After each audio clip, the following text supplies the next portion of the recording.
Do we sometimes hear, say, or sing some very important things without truly appreciating the rich meaning of what is being proclaimed?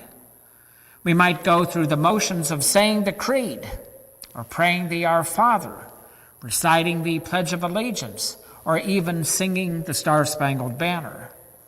And what did we just hear a few moments ago? The Beatitudes of Jesus. These Beatitudes begin his Sermon on the Mount in Matthew's Gospel.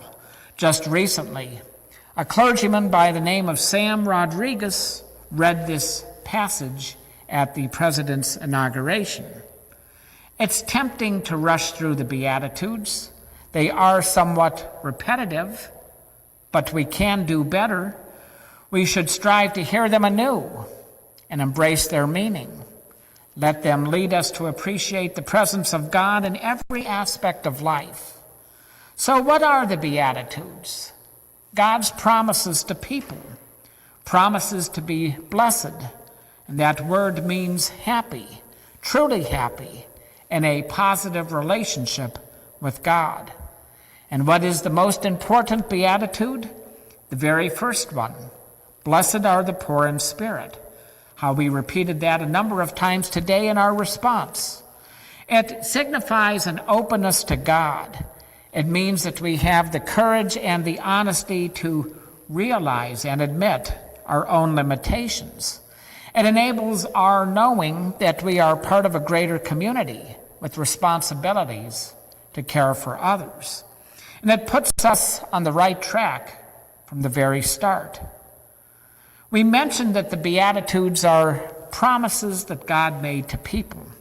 Some of the promises are fulfilled all of the time.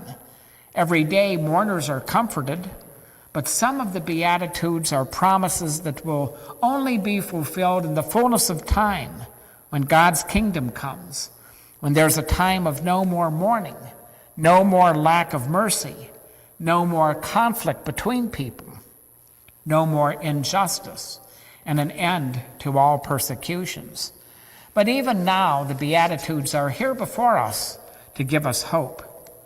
I remember when I was a child and I would visit at my grandmother's place, about 5 miles from where I grew up, there was this large picture in one of the spare bedrooms. It dates back to the 1800s, and it features Jesus preaching the Sermon on the Mount. And within that large picture, there are 8 smaller circular pictures, each one featuring one of the Beatitudes and a phrase about each one. I remember being so fascinated by this. And presently, this picture adorns the wall of the rectory in the living room at St. Paul's in New Middletown.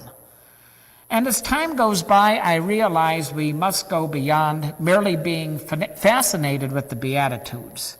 How we must embrace what they really mean, that they give us hope, that they urge us to realize that the kingdom of God is here, if only partially, not fully, but we are responsible for helping to make it real.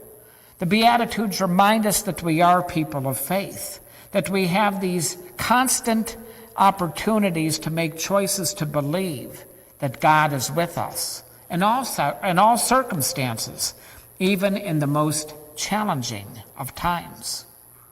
The author Matthew searched through the Jewish scriptures, what we know as the Old Testament, and found messages of hope. He found passages that referred to God's care for mourners, for the merciful, and the like.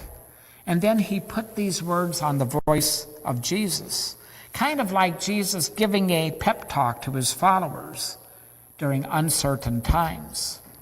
The truth is, everyone lives during uncertain times. We do. We need messages of promise, messages of hope, messages of God's care. And with this comes a reminder: live God's promises, live his hope, live his care, because that's the only way we're going to be truly happy.